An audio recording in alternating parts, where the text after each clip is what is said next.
So, yes, the French subject, it's been spoken about to death. So let's talk about the nuclear option, because it's just an 18-month review at the moment. What's that likely to amount to? What problems will that highlight, I guess? There's two parts to it.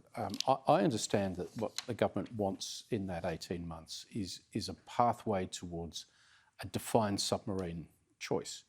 And there's really only two. There's the Astute class nuclear-propelled submarine made by the British and the Virginia class, or a variant of the Virginia class made by the Americans.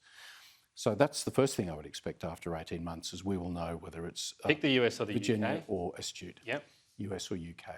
Then there's a lot of other areas which really go to, can we manage an appropriate nuclear safety regime?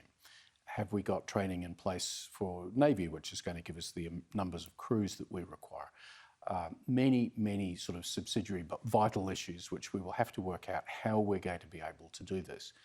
And really that is to persuade the Americans and the British that we can do it safely, that we're not sort of just approximating, we are actually taking seriously the challenges of running nuclear-powered boats. And so there's going to be a lot of sort of backroom work to determine how well adapted we are for that and what we need to do to fill any gaps. Whether or not it's a good priority, Australian jobs has been such a huge part of submarine contracts. Will we know more about that? Is it almost certain there'll be fewer jobs in Australia? Could it be the best way of maximising them and not pushing out the delivery date too much, is some off the shelf and some made here? Yeah, I think we need to be very careful not to get locked into the last commitment, which was everything is going to be made in Adelaide. Or as much as possible. Well, you know, I mean, I think this is such a new challenge for us. We could well find ourselves in a situation that the best thing for Australia to do is make components which go to British and American as well as Australian submarines. And, you know, that is what occupies a substantial workforce in Adelaide. So just on that point, which might mean the same number of jobs, because we're making parts, not some of the parts for our subs, but some of the parts for other subs as well. It could mean significantly more jobs if we're smart about it. Because both in the UK and in the US, their shipyards are maxed out building nuclear submarines for their navies.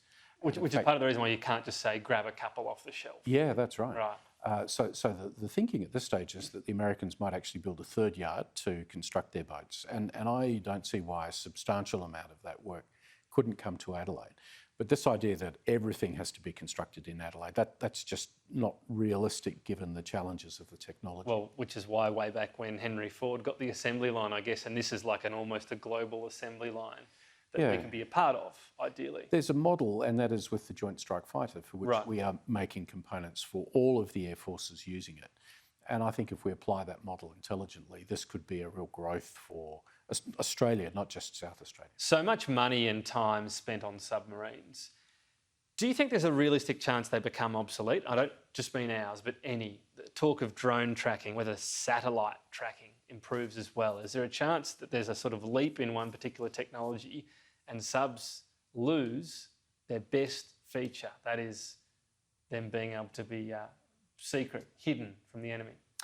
Well, Tom, so far the top 20 or 30 navies of the world are making a judgment that that's not going to happen because they're all in the business of building submarines and operating them. I guess in technology one should never say never. We are going to see over 10 years breakthroughs in quantum computing, which in some ways might start to make the seas more transparent. But I think for the life of the boats that we are talking about, that's less likely. Right. And you're pointing out everyone would have to change, not just Australia at that point. We're certainly going to see big changes in the balance of crewed versus uncrewed boats. I can see a future where, you know, we might have one, let's call it Virginia-class submarine, but that might be surrounded by a multitude of uncrewed vehicles which are being driven by that submarine. That's like the big mothership they can see, the others they can't, and that one allows them, being nuclear as well, and being able to stay out in the ocean for a long time. Exactly right. To keep going. Yeah, I mean, I think that's probably the future. So how we operate these submarines in 20 or 30 years is probably very different from what we're doing right now. But the other part of that, if that transition does somehow happen, land defence becomes crucial. Is that the next topic we're going to hear a lot about and spending on in terms of what Australia can amass for deterrence?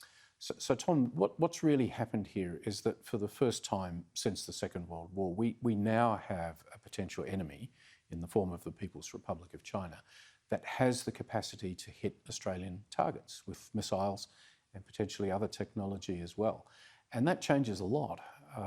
For the better part of 70 years, we've been able to operate with a very effective alliance, really thinking about how we might fight wars long distances from Australian shores. Now, for the first time in the Asia Pacific, we have a potential threat in the form of the People's Republic, which is clearly wanting to dominate the region.